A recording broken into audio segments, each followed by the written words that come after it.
नमस्कार। मैं Sanjay Atharva news pot की ओर से आपके सामने प्रस्तुत हुआ हूँ।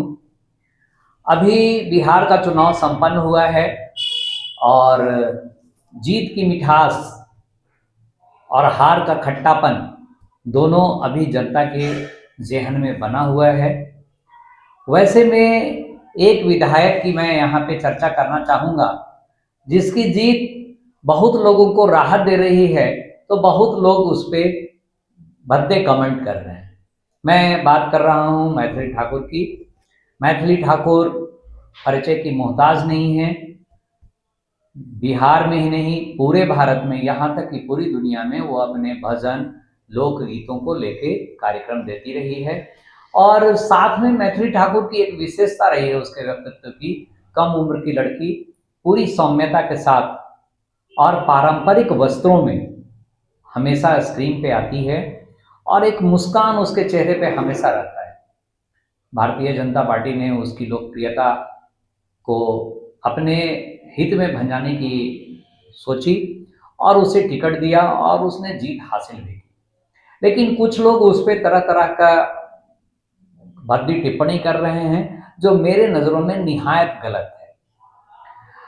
एक तरफ तो हम व्यक्तिगत बातचीत में कहते हैं कि राजनीति बड़ी टुच्ची चीज़ है और जो कमजोर नहीं होगा, जो कुटिल नहीं होगा, जो चालाक नहीं होगा, जो धूर्त नहीं होगा, वो राजनीति नहीं कर सकता। दूसरी तरफ कोई अगर एक सच्चा आदमी, एक मासूम व्यक्तित्व अगर राजनीति में आता है, तो उसकी आलोचना केवल हम इसलिए करें कि उसने राजनीति नहीं की है, इसलिए वो राजनीति में नहीं आ सकता। तो मेरे विचार से गलत है। हमारे संविधान निर्माताओं ने भी नए लोगों को और जो राजनीति से परे लोग हैं उनको भी शासन में शामिल करने के लिए ही विधान परिषद और राज्यसभा का गठन किया था। ये अलग बात है कि मैथिली ठाकुर अपने कलात्मक बैकग्राउंड के कारण, संस्कृति के क्षेत्र में सक्रियता के कारण विधान परिषद के लिए ज़्यादा योग्य थी। पार्टी ने अपने राजनीतिक हित में उसे टिकट दिया और उसने बड़ी संभ्रांतता से, बड़ी सौम्यता से चुनाव लड़ा और साथ में जीत हासिल की।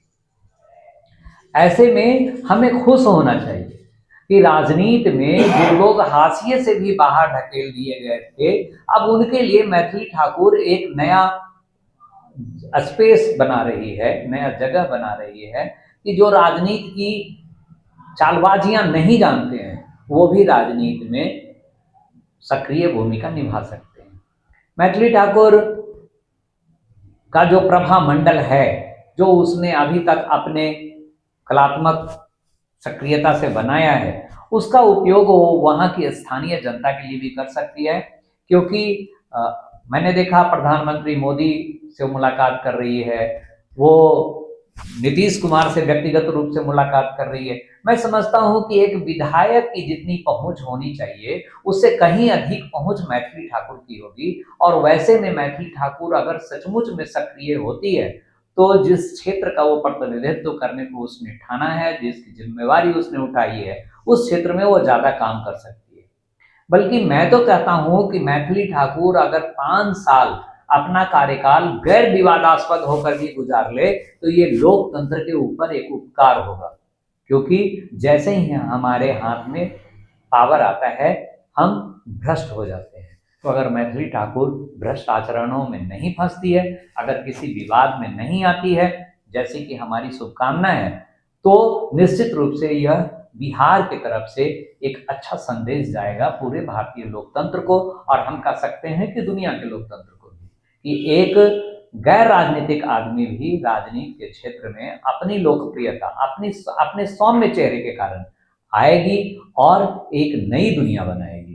तो मैथिली ठाकुर को मैं अपनी ओर से, अपने चैनल की ओर से, अपने दर्शकों की ओर से शुभकामना देता हूं और आशा करता हूं, अपेक्षा रखता हूं कि वो ये 5 साल का कार्यकाल राजनीति में गैर राजनीतिक रूप से सक्रिय होकर निभाएगी और उसका प्रभामंडल और ज़्यादा बढ़ेगा।